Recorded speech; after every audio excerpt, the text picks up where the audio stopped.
V4 பாத்தீங்கன்னா வெறும் 15000 kilometre தான் ஓடி இருக்கு. என்னடா 5000 கிலோமீட்டரா?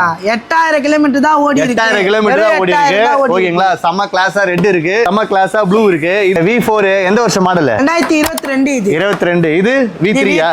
ஓகே. 2021. இது எவ்வளவு? இது எவ்வளவு? இது வந்து 1,30,000 ரூபாய். 1,30,000. ஆமா. இவனா முக்கியமா சொல்றேன்.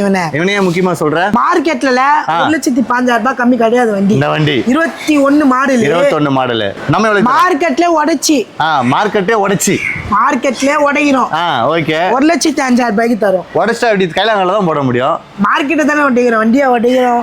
மார்க்கெட்டே உடைச்சின்றியே. மார்க்கெட்ல உள்ள ரேட்டை உடைச்சி. ரேட்டை உடைச்சி 22,000 தரீங்களா? 22,000 ரூபாய் இல்ல, 1,05,000 ரூபாய்க்கு நம்ம தரோம். 1,05,000 ரூபாய். டிடிஐ மோட்டார்ஸ் நம்பி வாங்க. V3 எடுத்து ப்ளூ எடுத்துட்டு போயிட்டே இருக்கலாம். 35,847 கிலோமீட்டர் தான் ஓடி இருக்கு. இது வந்து பாத்தீங்கன்னா 1,20,000 சொல்றாப்ல. என்னடா 5,000 தர? 1,05,000 தரியா? 1,20,000 ரூபாய் இல்ல, ரேட் எல்லாம் மாத்த மாட்டேன் நான். எவ்வளவு? 5,000 ரூபாய்க்கு தரேன். 5,000 1 லட்சம் ரூபாய் நீங்க வந்து எடுத்துக்கலாம். இது இதா 1,30,000 ரூபாய். 1,30,000 1 லட்சம் ரூபாய். 1 லட்சம் ரூபாய் இல்ல, 1,30,000 ரூபாய். நேர்ல வாங்க, பார்த்து கம்மி பண்ணி பேசிக்கலாம். நேர்ல வாங்க, பார்த்து கம்மி பண்ணிக்கலாம். இது எல்லாமே எங்கன்னா நம்ம வனரப்பேட்ல ரிலையன்ஸ் ஷோரூம் இருக்கும். பக்கத்துலயே பாத்தீங்கன்னா செல்லப்பா உலக நேரா முட்டினோன்னு பாத்தீங்கன்னா நாங்க 2 பேரும் இருப்போம். வந்து நீங்க வந்து எடுத்துட்டு போயிட்டே இருக்கலாம். பண்றோம்.